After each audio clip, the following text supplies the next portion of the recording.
애틀랜타 라디오 코리아 2월 28일 화요일 오늘의 한 뉴스입니다.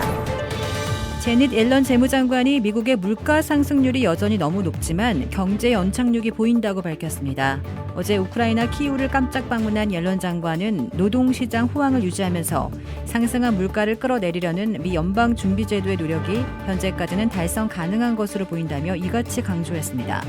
그는 물가 상승이 여전히 너무 높지만 지난해부터 보면 하락하고 있다고 강조하고 연준이 물가 상승률을 정상적인 수준으로 낮추는 과정에 전념하고 있으며 그들이 성공할 것으로 믿는다고 덧붙였습니다. 앞서 연준 의장을 역임한 옐런 장관은 미국이 고물가와의 싸움에서 지금까지는 좋다고 말하고 싶다고 평가했습니다. 옐런 장관은 이날 키이우를 찾아 우크라이나에 대한 미국의 변함없는 지지를 재확인하고 추가 지원도 약속했습니다. 미국의 대도시 아파트 월세가 5년 만에 처음으로 6개월 연속 내린 가운데 37년 만에 최대 규모의 공급 충격까지 대기하고 있어 월세 하락세가 지속할 것이라는 전망이 나옵니다. 부동산 사이트 아파트먼트 리스트가 집계하는 미국 52개 주 주요 대도시의 아파트 월세 중간값은 1월 1,338달러로 전월 1,343달러보다 내리면서 6개월간 3.5%가 하락했습니다. 이 기간 시애틀에서는 8%, 보스턴, 라스베가스에서는 6%씩 내리는 등 조사 대상 대도시 가운데 임대료가 상승한 곳은 없었습니다. 이처럼 6개월 연속해서 월세가 하락한 것은 5년 만에 처음이라고 아파트먼트 리스트는 전했습니다. 또 아파트 공실률도 지난해 가을 이후 늘어나고 있는 것으로 조사됐습니다.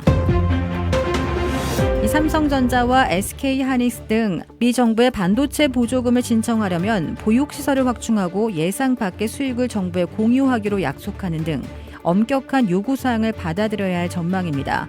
미 상무부는 오늘 이런 내용을 포함해 반도체 지원법 보조금 지침을 발표할 예정입니다.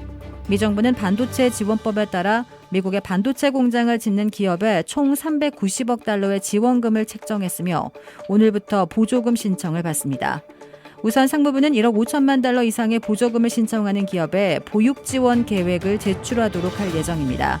여기에는 공장이나 건설 현장 인근에 사내 어린이집을 설치하거나 지역에 있는 보육 사업자에게 더 많은 어린이를 수용하도록 돈을 내거나 직원에게 직접 보조금을 주는 방안 등이 포함될 수 있습니다. 상무부가 보육 서비스를 요구하는 이유는 바이든 행정부가 반도체 등 미국의 제조업을 다시 육성하는 데 아이 돌봄 비용이 걸림돌로 작용하기 때문입니다.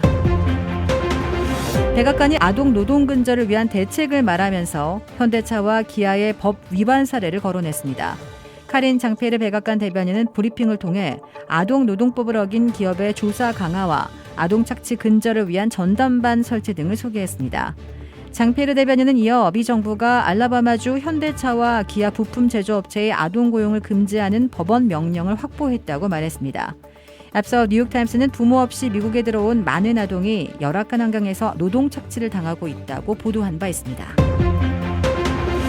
태국 방콕에서 잘생긴 한국인이 마약 판매 혐의로 경찰에 체포됐습니다. 이 용의자는 25살 남성 정지민. 정 씨는 그러나 알고 보니 경찰의 수사망을 피하기 위해 여러 차례 성형수술을 받고 이름까지 한국식으로 바꾼 태국인이었습니다.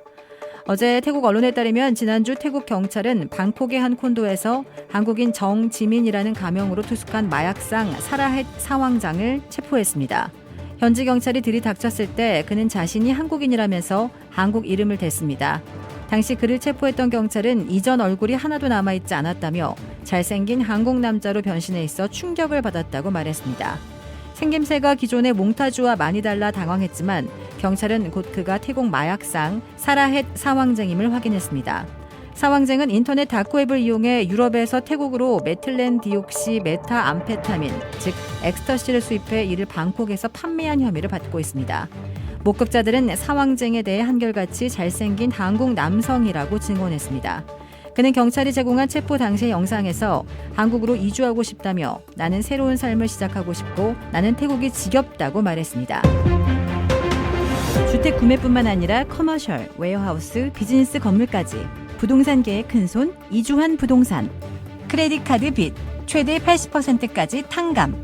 크레딧은 지켜드리고 빚은 줄여드리는 O3 컨설팅이 오늘의 한 뉴스를 후원합니다. 이상 애틀랜타 라디오 코리아 2월 28일 화요일 오늘의 한 뉴스의 고지선이었습니다.